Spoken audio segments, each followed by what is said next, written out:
In 1961, President Kennedy called on all Americans to rise to the challenges of the day. He knew that success depended upon the unity of efforts throughout the federal government and the nation. The Greater Boston Federal Executive Board, one of 28 across the country, fosters communication, coordination, and collaboration with federal, state, and local government agencies.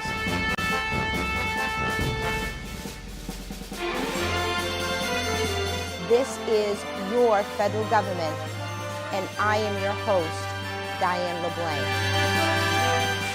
Hello everyone. Today we are featuring the Substance Abuse and Mental Health Services Administration, which is part of the Department of Health and Human Services Public Health Service. Our focus will be on the opioid crisis that we are facing in our nation. Our guest is Regional Administrator Kathryn Power. Kathryn, welcome, or should I say welcome back. You've been with us before, but it is nice to have you back. Thank you so much for having me. I appreciate it. How long has it been? It's been, well, I've been in the region for 6 years. We did a program on the Affordable Care Act 4 years ago. Excellent. So excellent. It's been a while. All right. So you are the regional administrator for this agency, which the acronym is SAMHSA.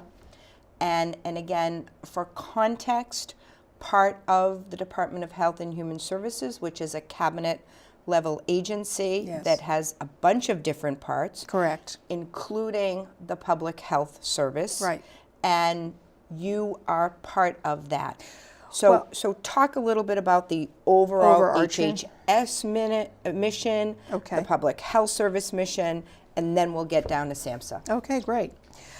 First of all, I think it's an important time for you to be focusing on the Department of Health and Human Services for lots of different reasons, but certainly because healthcare is standing tall as an issue across our country and will continue to be, I think, an important part of our dialogue.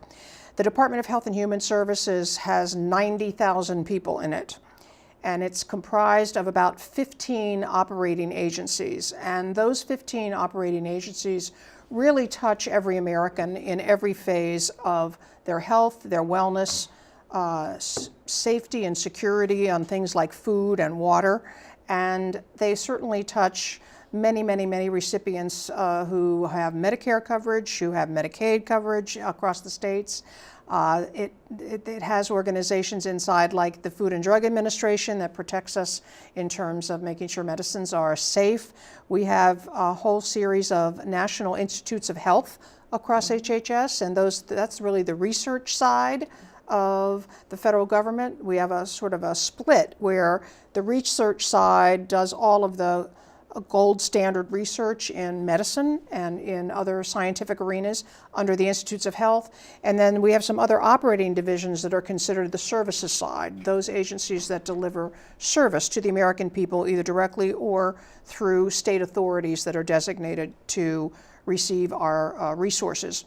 I think across HHS, we see ourselves as the key federal agency that connects people to getting good health care, that focusing on prevention, as the Center for Disease Control and Prevention does, focusing on appropriate health assessments, focusing on health data, focusing on, keeping your finger on the pulse of America's health. Now, one of the agencies within HHS is the Surgeon General's office.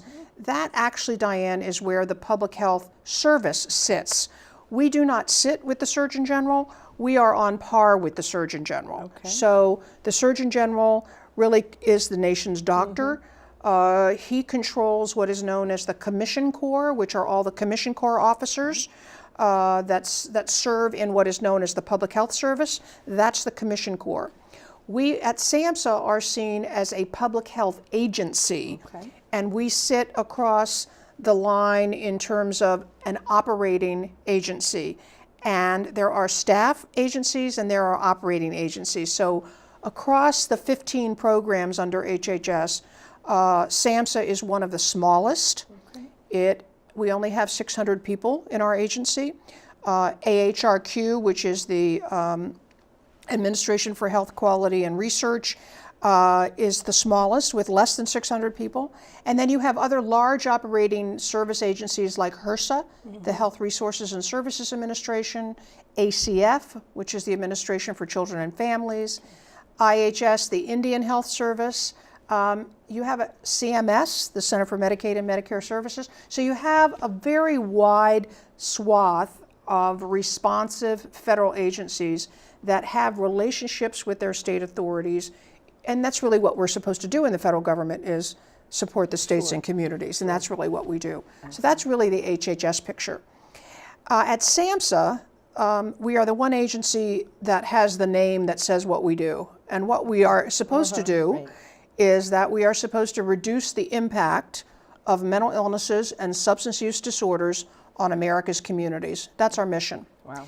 And we have, through the 600 people and about a $3.7 billion budget, we have several avenues and several structural organizational elements that respond to that. So there are 4 centers that sit in SAMHSA: the Center for Mental Health Services, the Center for Substance Abuse Treatment, the Center for Substance Abuse Prevention, and the Center for Behavioral Health Quality and Statistics.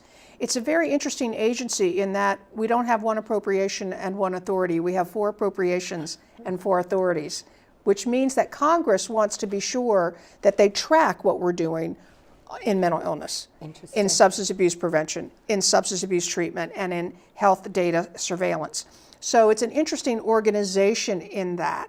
What has just happened this past year, which is quite phenomenal, is that Congress passed at the end of last year the 21st Century Cures Act. Major piece of legislation for us at SAMHSA. And for the first time in 16 years, SAMHSA was reauthorized as an agency.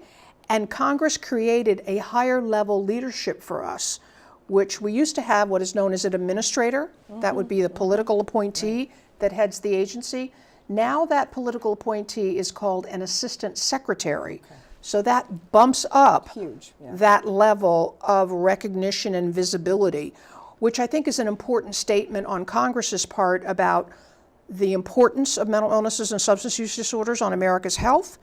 It certainly reflects a response to the current epidemic.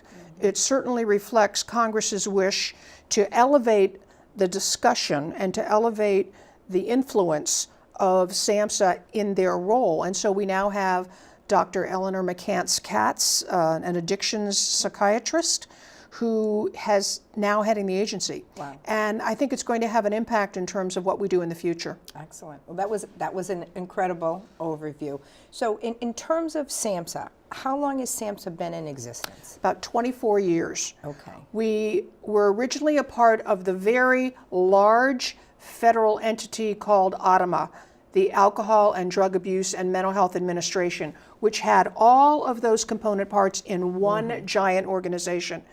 And during one administration 25 years ago, the decision was made to split research and put the institutes over on one side and services, put the other agencies on another side.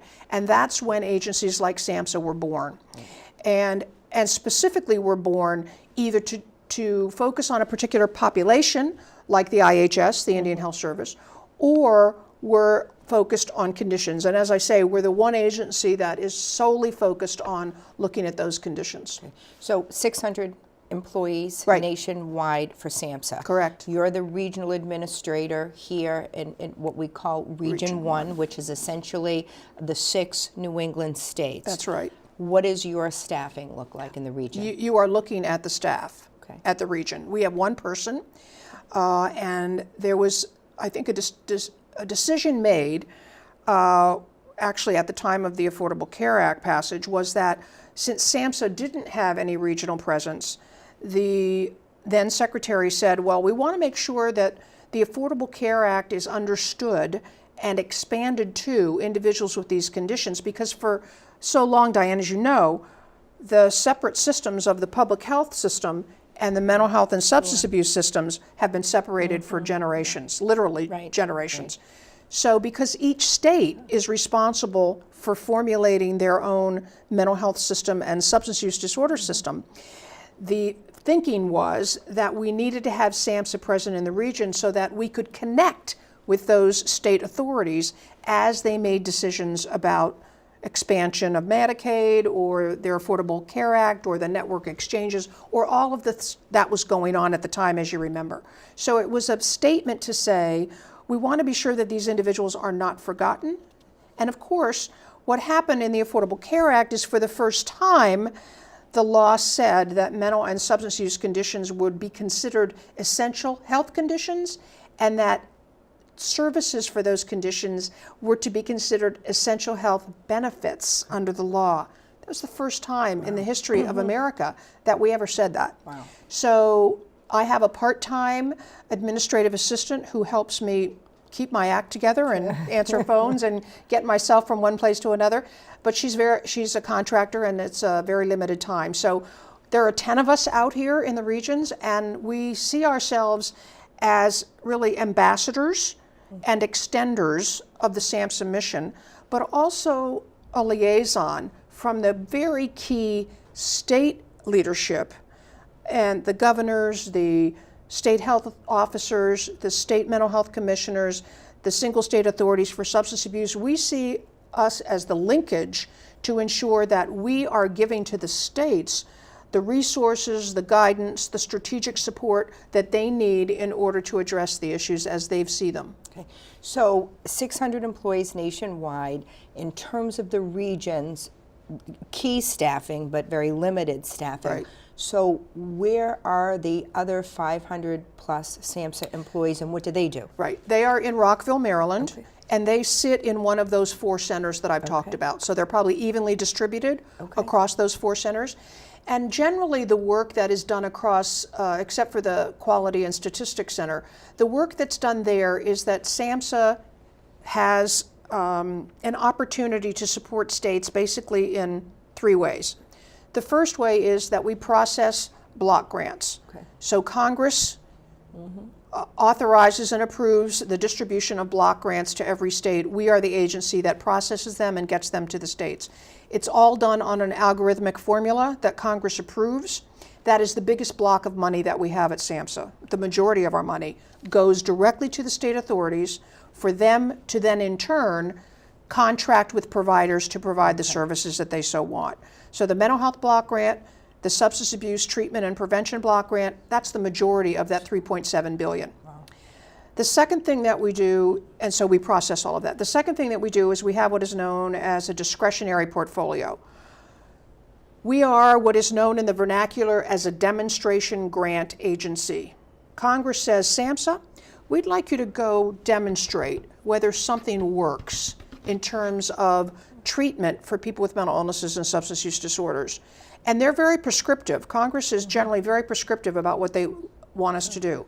So for example, in that discretionary fund, we put out grant announcements and providers and states and Native American tribes and any entities can compete for those grants.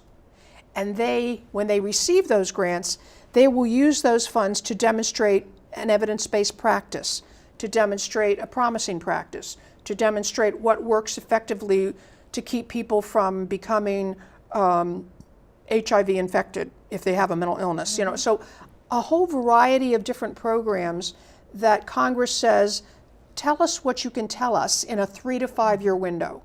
So we give grants for 3 to 5 years to demonstrate what's the most effective practice. And let me give you an example. One grant program would be what is called the Primary Care Behavioral Health Integration Grant Program.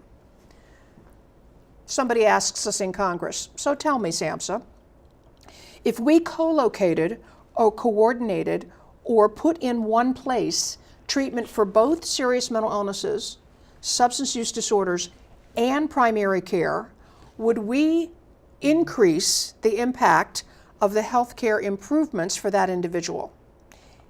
And we did a grant program. We did 120 different grantees across the United States over a 5-year period. Guess what the answer was? Yes. Of course, of course, but we showed how that could work. Right. You know, so we showed a way in which You walk into a community health center, you walk into a community mental health center, you walk into a substance use disorder, you walk into a primary care clinic. If you can get all the care that you need for all of those conditions in one place, and it's integrated, it's coordinated, it's handled by a team, they're talking to each other, so much better. You know, you have somebody that monitors your meds, so you're not giving multiple meds. You have someone who's looking at how well you're handling the management of your schizophrenia.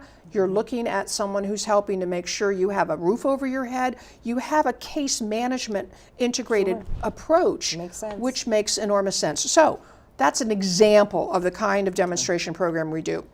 And then the third thing that we do is provide an enormous amount of technical assistance and training to anyone who wants to have it. So states, if they want to have help writing a strategic plan for their behavioral health system, if they want to know what other states are doing in terms of the services they're providing under the block grant, do they want to have their staff trained in trauma-informed care, which is a very important issue given these conditions.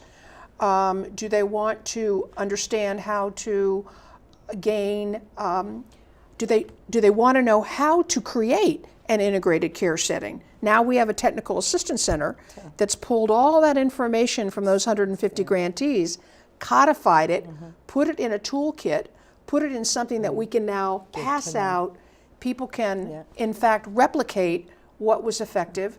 And frankly, a lot of those good grant programs reside in New England. We are very fortunate that we have really a talented, progressive set of states, set of providers, set of researchers, set of medical schools, set of universities, all of whom I think just set the standard for helping us learn what is the next step. And I'll use another example. Boston has been, in particular, one of the sites of work that is going on in pediatric mental health.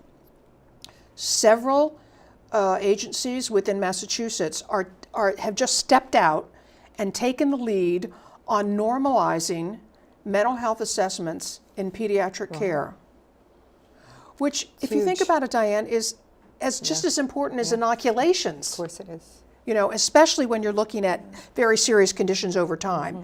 And when you look at the fact that mental illnesses break generally between the ages of 14 and 24, substance use disorders break anytime from the ages of 10 to 20, and my goodness, you know, these are things that affect youth. And if we can get a good handle, we're not labeling kids too early, we're just giving an assessment or an evaluation in a normalized way. And Massachusetts has really been, I think, tremendously progressive in incorporating that kind of combined pediatric, quote, primary care with pediatric mental, emotional, and behavioral assessments. It's really phenomenal. It really is. Now, you talked about the community block grant money, the other grant program. Do you sort of have any numbers in your head about what are the dollars that are coming into New England through SAMHSA? Not off the top of my head, because it's so state specific. And I think that if you think about it, the block grants on substance abuse disorder are much larger than the block grants on mental health. Again, it's a calculated state by state issue that looks at the socioeconomic factors of the state, the population, unemployment, and some of the data related to poverty levels and other things like that. And so what happens is that the block grant is intended to help the states augment what they are putting in terms of either state revenues or the Medicaid program or Medicare program. So the mental health block grant is very small. So so the commissioners in the states then take what we give them, they add the state revenues, they add other health care, and then they have a resource pool to support providers for serious mental illness. The substance abuse block grant is larger because it includes both prevention and treatment. And in general, the prevention dollars go to the state health authority, the treatment dollars go to the state substance abuse authority. And in New England states, that could vary across several departments. So in some states it's one department, like in Rhode Island, you know, they get all of the block grant in Rhode Island, which is very small money for Rhode Island. But so that distribution then is simply an add-on to what the state already provides. And I can tell you that the states, in terms of their own revenue, provide probably 3 to 4 times what the federal block grant gives them. But it's a nice augmentation, Oh, for sure. well, and I think it's a statement. I think it helps. Absolutely. It helps the federal government say, we care enough because we want you to use this money for these conditions because they're important. And secondarily, it gives the state an opportunity then to say, well, we have this from the federal government. We have a system that we want to develop that is broader and deeper than what they can fund. And therein lies, I think, the argument that each state legislature has to go through to say, if we make this a priority and these conditions are priorities, then you'll see that every year there will be another conversation about that. You know, I want to shift a little bit and focus on the opioid crisis that we're facing in the nation. But before we do that, just give our viewers a sense of who is Kathryn Power? What is your background? I mean, you're just so well spoken on everything HHS and Public Health Service and SAMHSA. What's your background? How long have you been with the agency? I've been with SAMHSA as a federal agency this is my 15th year. Okay. Prior to that, I was the Commissioner of Mental Health and Substance Use Disorders in Rhode Island for 10 years. I worked for 3 different governors, and I would be there today if I wasn't at SAMHSA, because I think when you're at the state level, that's really where all the action is, Diane. I mean, the states really are where the action is. But I was asked to apply to SAMHSA, and I became the Center Director for the Center for Mental Health Services for 8 years and commuted back and forth between Rhode Island and Rockville, Maryland, which was really hard. And then when they created the regional administrator position, I said, I'd love to go home and have dinner with my husband, and that would be nice. So, and then prior to that, I've had a variety of other efforts, generally either in mental health, reproductive health care, and really had worked, I was the director of a business-backed coalition on substance abuse when that's what businesses did. They had huge business-backed coalitions on substance use disorders in the 80s. And I was actually trained as a teacher, and so I was I was a major of math and education, and so I taught. My husband was in the Marine Corps, so we moved a lot, and so I taught school. I taught elementary school, and then I taught high school math, and then finally I got more involved on sort of the counseling side and opened the first rape crisis center in Pennsylvania. Wow. In Harrisburg, second rape crisis center. Wow. The first one was in Pittsburgh, second one was in Harrisburg. So I've come out of a really consciousness raising time when women and men were being assaulted and raped, and there was very little that was being done. And so we were literally the beginning of the national movement for rape crisis centers, domestic violence shelters, and created the national movement for that. And it was very feminist focused at the time. You know, I think that was really the driver. And so that progression has continued in my work with making sure that individuals with mental illnesses and substance use disorders are always assessed for trauma, because it is hugely a part of their lives. Either contributes to the issues related to mental illnesses and substance use disorders, or even as a result of becoming homeless, you can become traumatized. You can actually accrue a mental illness because of the condition of homelessness. It doesn't necessarily one before the other. The other way. Yeah. All of those things I think are connected. So I think that's really been. I've been very, very fortunate that I've been able to do the things that I believe in, and I've been able to express my belief in government, frankly. That government is important. Local government, state government, federal government, it's important. And I want to translate that so that we show that we have something to offer everyone, and that we're understood, and that we're appreciated, and that we know we can do a better job every day, and that's what we should be doing. Excellent. Well, so now time to shift to the opioid crisis that we're facing in the nation.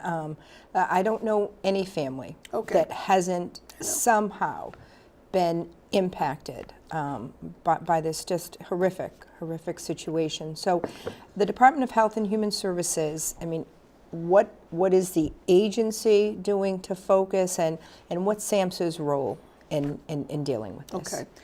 I think I'd like to start with sort of the way I had to begin to think about this, because otherwise, if you don't understand the evolution of it, then it's hard to get your arms around such a major thunderous epidemic.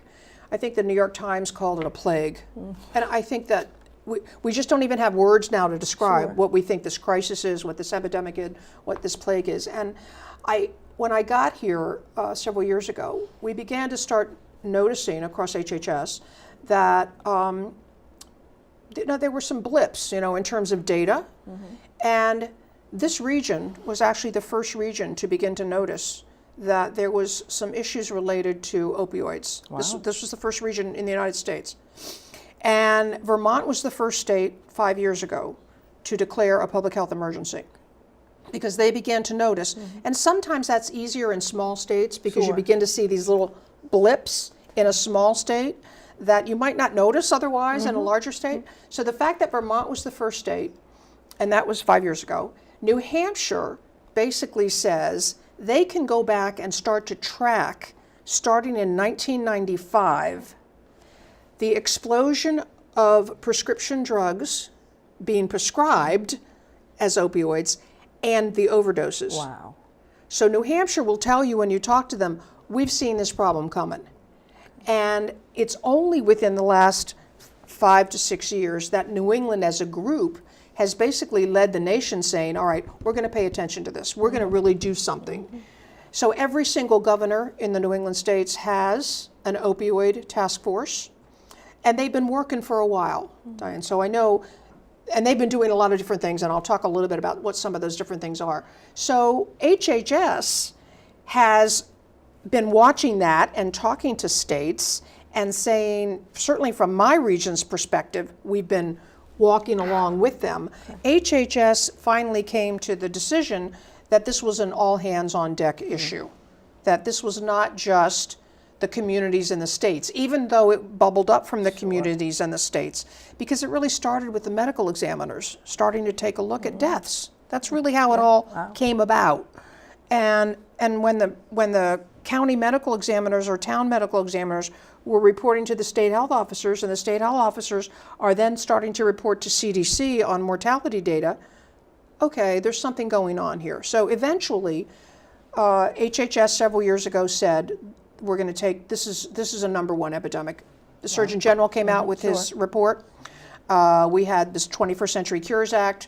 We had CARA, which is the Comprehensive Addiction and Recovery Act. Also, all that in basically boiling out through 2014 through 2017. And all of the secretaries of HHS have said opioids are a priority. And so we know now that that's a message that goes across all of HHS. And also what's happening is that message is going across to every other federal agency. So out of the 21st Century Cures Act, there was designated resources and programs to other federal departments. Department of Justice, Department of Labor, Housing and Urban Development, USDA, the U.S. Attorney's Office. Across the board, there is something in that law that basically galvanizes the rest of the federal government, not just HHS, to do something about the opioid epidemic within the realm of what is doable. And that means there wasn't a whole lot of extra money. So people had to step back and think, all right, what am I doing in my initiatives and my programs and my projects that I could somehow begin to think about adapting in some way to talk about opioids, to do some community presentation. So, for example, I just got a call from the Surgeon General's office the other day, the Commission Corps. They have people who work in a variety of different agencies, and they said, Kathryn, we're going to start to go out to some of the high schools and middle schools and do some discussion about pain management. Because that's one of the fundamental questions, Diane, is what are we doing about pain management? This all came about because the prescribing industry oversold opioids. And pain management became one of the criteria by which CMS evaluated physicians. So if the physicians were evaluated low on pain management, CMS would pay attention to that and they would go in and investigate. So because pain management became one of the criteria, the pharmaceutical company saw an opportunity and did an enormous amount of marketing starting in 1995. And therein was the genesis of what's gone on. So that trajectory has continued on over the past several years, so that now 90 people a day are dying. Now, what is beginning to happen, though, is that the states who have been looking at this locally and at the state level are doing a number of things. First of all, they have, in most states, they have done this legislatively. They're requiring all the prescribers to receive opioid prescribing training. Okay, so everybody's now required to go through that kind of training, and especially the New England states. They've also all established what are known as prescription drug monitoring programs, so PDMPs, and so they have to have a registry of what physicians are prescribing to individual patients. That goes into a registry that belongs to the state health officer. The state health officer can then review the collection and monitoring and analysis of what is being prescribed. It also and that's by doctor? That's by doctor. Wow. Wow. By doctor. And then, well, the pharmacist and the doctor. In other words, the pharmacist and the doctor together have to report to the PDMP. And then there's been an uptick in the use of what are known as syringe service programs, which means that we try to make sure that if people are using a needle, that it's a clean needle, and that we watch for the transmission of HIV or hepatitis, or we do that. So some states are doing that. We're also looking at the distribution of naloxone in greater amounts. I'm sort of waiting for naloxone to be on my commuter rail train one time, you know, that there it is, that it's like the defibrillators that are everywhere. So do we have naloxone available where we need it, when we need it, so that if someone has an overdose, that they're able to access, or someone can access the naloxone to decrease the death rate and reverse what is happening in terms of what's been taken inside the system. And then we're doing a lot more work on talking with the public. We're trying to get some messaging campaigns going. You'll see a little bit of that coming out of some of our work with our other federal partners. Let's talk about what's in your medicine cabinet. You know, let's you and I take a walk to the medicine cabinet, open the door, write down the names of everything that's in your medicine cabinet. Most people wouldn't know an opioid if they fell over it. Okay. There are 100 different names of opioids in the FDA registry, 100 different names. People may know Percocet, they may know Oxycontin, but beyond that, there's not a lot of names that people are familiar with that is an opioid. So let's have a conversation with your physician about, 1, should you still be taking this? 2, how long have you been taking it?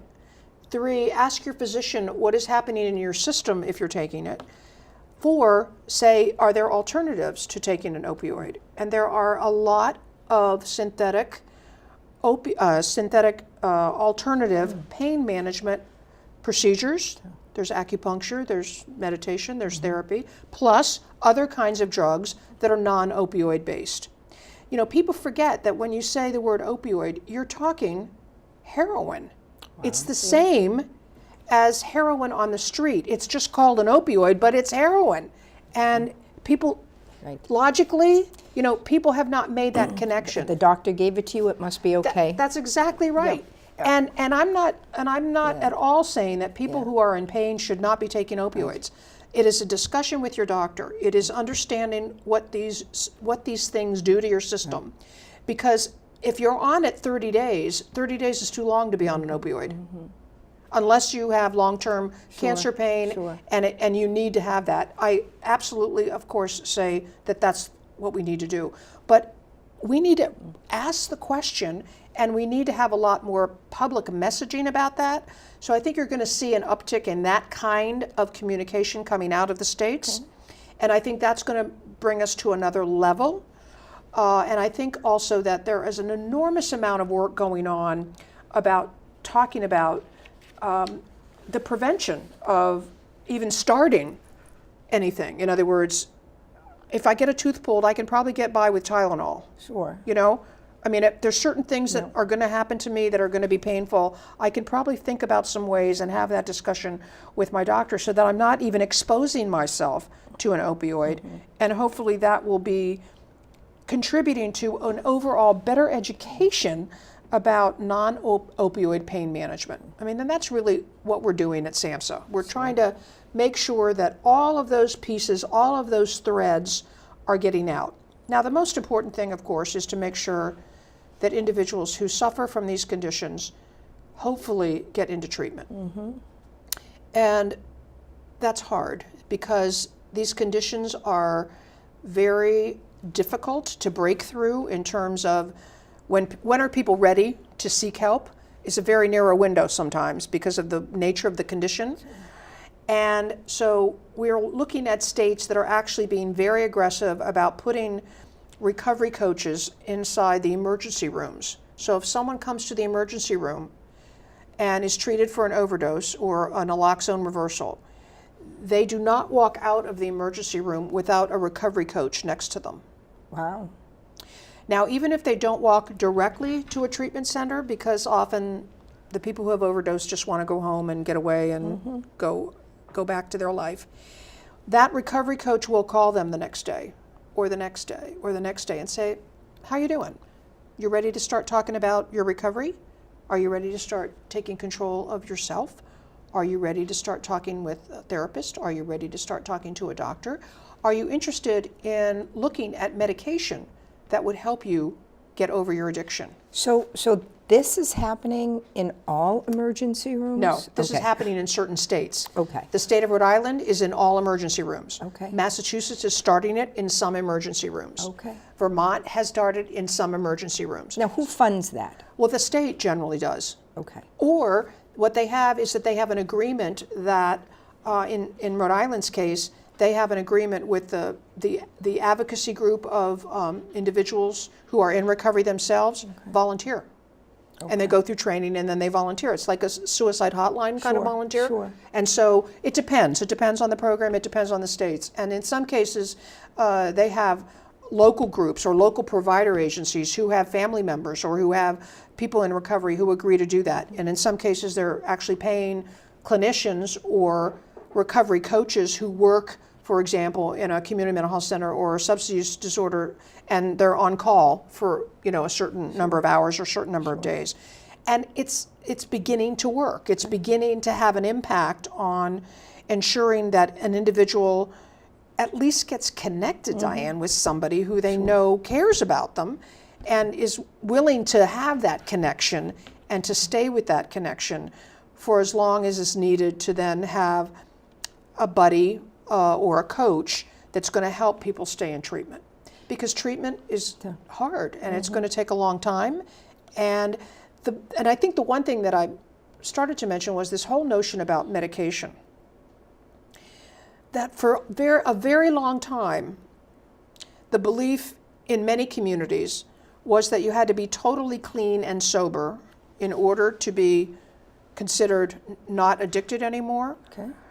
And some of the substance abuse community believes that that includes other medicines. So you have an interesting kind of bifurcation that you have some people who believe that if you're on methadone, you're still using a drug. Whereas methadone is considered a medication for treating addiction. Of course.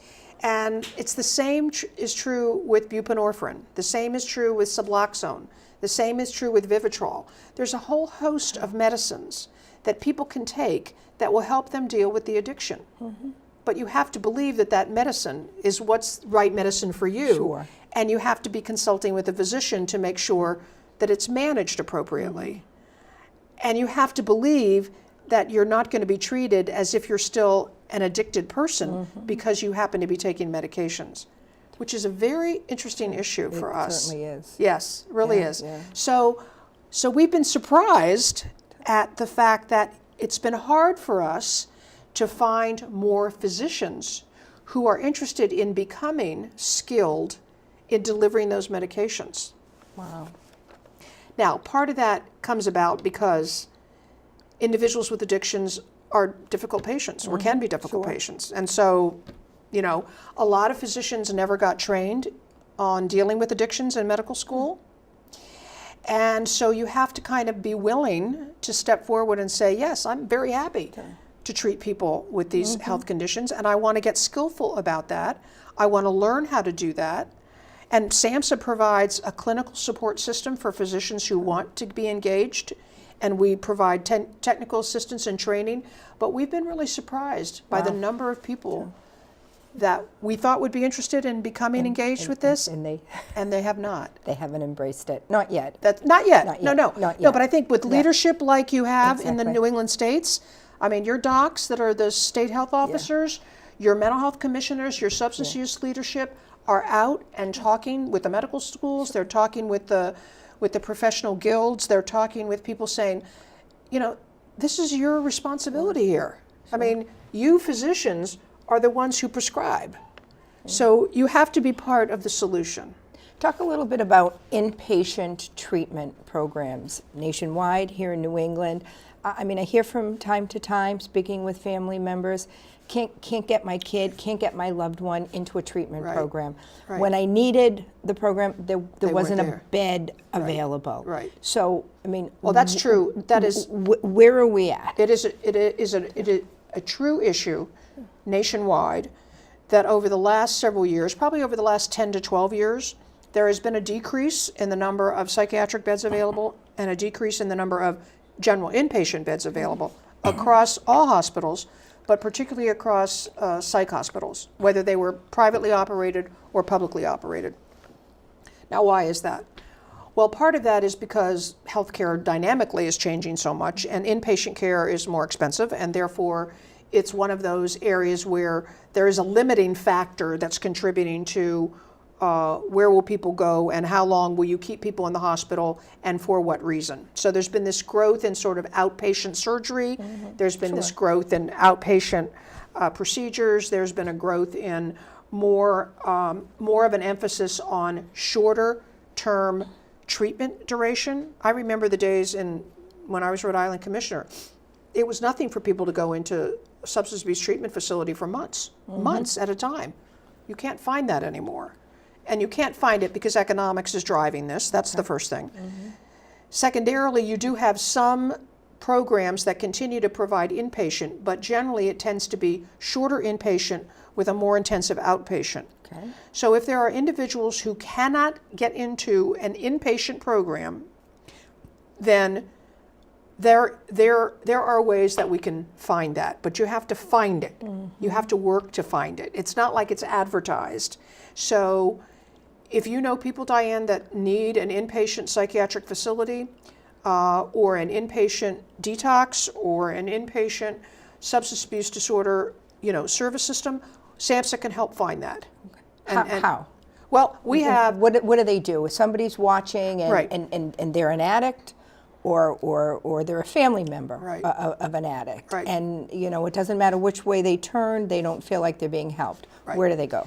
Well, the first thing is, I think that they're across all of the states, across all of the state agencies, each one of the substance abuse authorities and mental health authorities have a person that I would reach to if you reach to me. Okay. All right, so that's available. That information is available, and I think that it just may not be well advertised. Maybe that's one of the issues, but I think people can go to the SAMHSA website. And they can find, first of all, if they want access to treatment, there is a treatment locator at the SAMHSA website. So they put in their zip code, they say where they live, it'll list out the closest treatment provider. Then when you call that treatment provider, if there's a problem, then you either come to the SAMHSA office or you go to the state substance abuse authority. So the state substance abuse authority has an intake, and each of the states have an intake and matching system where they get the same kind of calls that you get. So, but the people that are calling you should know how to find those people, in the state systems. And I think that that's not well advertised. So we need to do a better job of that. I think that's part of what we're going to try to do in terms of the work we're doing at HHS, plus the work that we're going to do with the Federal Executive Board, with all of the other federal agencies, is to get that kind of information out to people in an easily recognizable form. So there's either an email site or an email, there's a website, or there's a phone number, or there's a name. Because that's really what people have to be connected to. Sure. Now, does it matter? Some people have private insurance. Some people here in the state of Massachusetts are on Mass Health, Right. The Affordable Care Act, and some people still have no insurance. Right. So, does it matter which category they're in? Well, it matters only to the extent that when you try to match the individual need for treatment with what their insurance coverage is, yes, it may matter, because there may be some providers that don't have any available slots for people without insurance. However, Massachusetts in particular has, I think, a very generous program relative to either under the network exchange, under Medicaid and Medicare, or under the state, how the state uses its funds to pay for services for people that don't have insurance. That's what the block grant is for, Diane. Okay. In other words, if the block grant comes into the commissioner says, I'm going to use a portion of it to pay for people who have neither Medicaid, Sure. Medicare, or are under the exchange, or their own private insurance under an employer. So there's a safety net. Absolutely, absolutely. It gets complicated trying to make that match, and I think that's where the frustration is for people. Absolutely. That if they get a no, they think that's a no forever. Yeah. And I want to encourage people, no, it's not a no. We're going to figure this out. And every day, in all of these states, they're figuring out how to get people into care. So Vermont is now considered the best state in terms of being able to identify a person who says they want care, immediately triage them into 3 or 4 levels of care, depending upon what they need at that moment, and stay with them throughout that system. They were just ranked the only state that really has the capacity, which is the really important question, the only state that has the capacity to treat the people in need, because they used an 1115 CMS waiver to build what they call the hub and spoke program. I think eventually everybody's going to do that. What is it? They call it a hub and spoke program, which means that if I come in and I have a problem, I'm immediately triaged at a hub, and then I'm put out to one of the spoke systems, whether or not I need detox, whether I need housing, whether I need social supports, whether I need mental health treatment. So they're kind of pushing them out into those community-based agencies. And they were smart because they did it with the CMS waiver. So, 90% federal, 10%. There you go. I mean, it's a good deal. That's a good deal. Yeah. So there are programs like that are showing us the way. Okay. That are actually showing us. So I don't want people to feel like, if they feel like they can't get into a treatment service or a treatment provider, they need to stay with it. They need to call me, call my office, call someone. That's excellent. At And we're HRSA? going to run some of these key numbers. Please do. So Please do. we'll get those from you, and we will definitely Absolutely. run those and get those out to the community. Yeah, people are in need. We have to be more responsive, and our challenge is to figure out how to be responsive and not just. I want to get to yes for Right. people. Sure, absolutely. I mean, that's what government should do. So you talked about all of the parts of HHS that have a role to play in addressing the opioid crisis. And even beyond HHS, the many agencies who've been tasked with doing something around this critical issue. Right. But at the same time, for many of those agencies, it's an unfunded mandate. So how are you all coming together? What does that look like? Well, in some cases, they are getting some small resources, but in most cases, I think your description is correct, that there's this broad federal expectation that they will care about this issue. They may have some small elements that they might be able to, some of the jurisdictions may get a little more money from the Department of Justice to put 1 or 2 more police on the streets. There might be some small pieces like that, but generally, what we're going to try to do in this region is to galvanize the sort of grow the HHS group into this larger federal executive board group.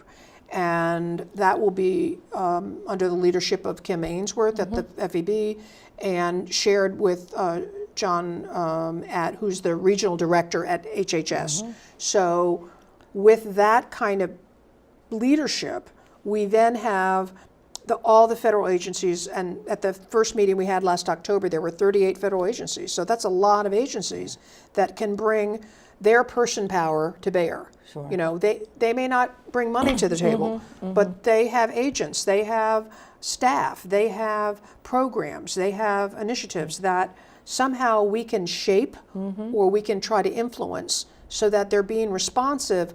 Whatever population it is they serve, somebody in that population has an opioid problem. Right. So let's start thinking that way. Absolutely. And let's start thinking about how the direction of our agency mission can be implemented by showing that that is our responsibility to make sure that we're reaching those people. Excellent. You've got so much going on. We do. And we really, I mean, we've covered so much ground.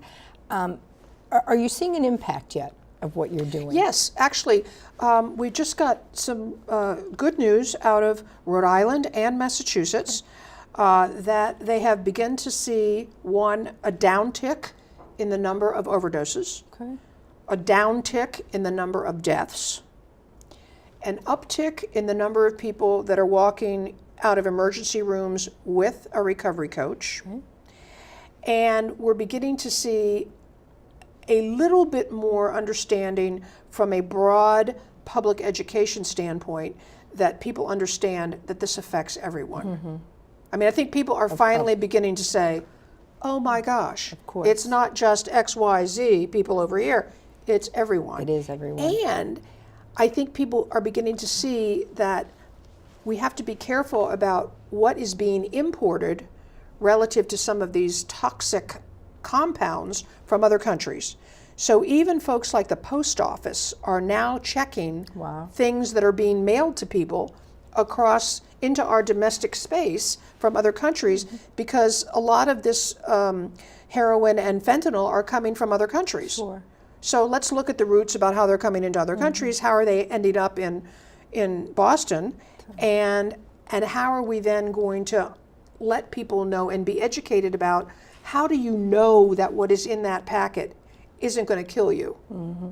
How do you know it's not carfentanil, and if you even open the package, it can kill you? Wow. So we think that there's now a little bit higher understanding about the notion that you have to ask yourself, do I know enough about the source of what this compound is?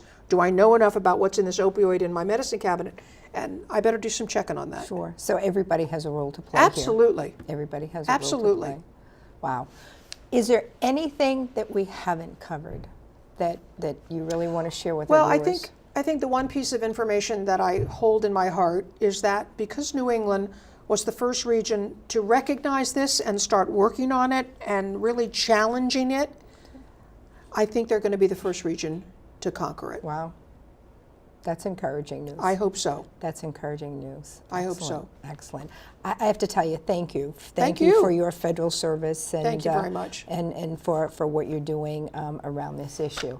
So I want to thank Regional Administrator Kathryn Power for being with us today to talk about the role of the Substance Abuse and Mental Health Services Administration, in particular in addressing the opioid crisis. I thank you for watching, and I hope that you will continue to join us as we feature other federal agencies on your federal government.